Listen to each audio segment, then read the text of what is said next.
In this video I will show you how you can add totals to your Excel files with one single shortcut, and also alternative ways to do that. If you have a table in Microsoft Excel, this is Microsoft Excel 2019, but it can work in Office Microsoft 365 and the newer version of Office. You would need to make a total sometimes below a table or on for each column or for each row. Here I have the totals. I made them with the formulas. You just add up basically all the rows or all the columns. They're separate formulas, so that's no big deal. But there is one simple, really amazing trick.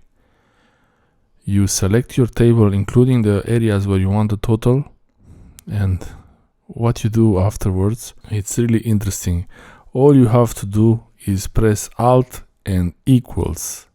Alt equals, and it will create some formulas for you for all the columns, all the rows you want, exactly how you would expect it as a total.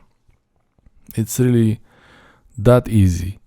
You select your table plus the extra column and row for where you want the totals, press Alt equals, and you're done. You have your formulas there, and you can continue to do something else.